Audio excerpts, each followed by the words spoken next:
अप्रैल को अंबेडकर जयंती है। आप लोग ने भीमराव अंबेडकर जी का नाम तो जरूर सुना होगा, सुने हो? आज हम सुनते हैं उस छोटे से बच्चे की कहानी जिसने इतिहास लिखा, लेकिन उनका जो संघर्ष था, उनका जो स्ट्रगल था, वो हम सबको जानना चाहिए। तो एक छोटे से बच्चे की कहानी है। जब बच्चा छोटा सा था, स्कूल जाता था, तो उनके स्कूल में क्या होता था कि उनको जो है ना, वो अलग से गेट पे किनारे में एक मतलब दरी पे बैठाया जाता था। सारे बच्चे मतलब टेबल पे बैठते थे और उन्हें नीचे बैठाया जाता था। उनके स्कूल में जब उनको पानी पीना था, तो जो वहाँ के पानी पिलाने वाले थे, तो उनको छूने नहीं देते थे पानी का बर्तन, वो दूर से पानी देते थे। और उनकी जो टीचर थे, उनसे उनका जाति पूछ के उनको भेदभाव करते थे। तो मान लो अगर तुम्हारे साथ कोई ऐसा करे, तो तुम्हारे मन में कुछ तो ये होगा कि आखिर मेरे साथ ऐसा क्यों हो रहा है। घर जाओगे, अपने मम्मी से पूछोगे कि आखिर मम्मी मेरे साथ लोग ऐसा व्यवहार क्यों करते हैं। ऐसा होता है क्योंकि हम लोग छोटी जाति से आते हैं। तो वो बच्चा पूछता है आखिर जाति क्या होता है मम्मी, किसने बनाया जाति?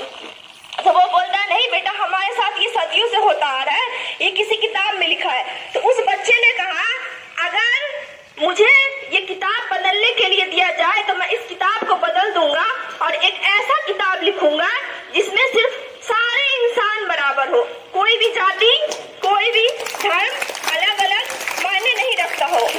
और उसके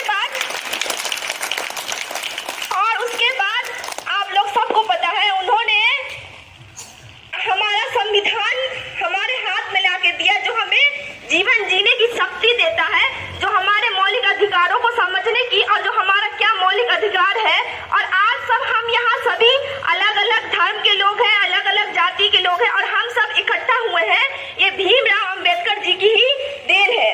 उसके बाद पता है उन्होंने 32 डिग्रियां हासिल की, PhD की। इतना उनका संघर्ष तो इतना है कि अभी मैं बता नहीं सकती हूँ आप लोग को उन्होंने कितना संघर्ष किया। लेकिन उन्होंने ये साबित किया कि अगर जो सूर्य है, सूरज जो रोशनी देता है अपनी, वो पूछता है कि आप किस धर्म के हैं, नहीं ना पूछता है। सबके आंगन में सूरज की रोशनी जो होती है वो बराबर होती है।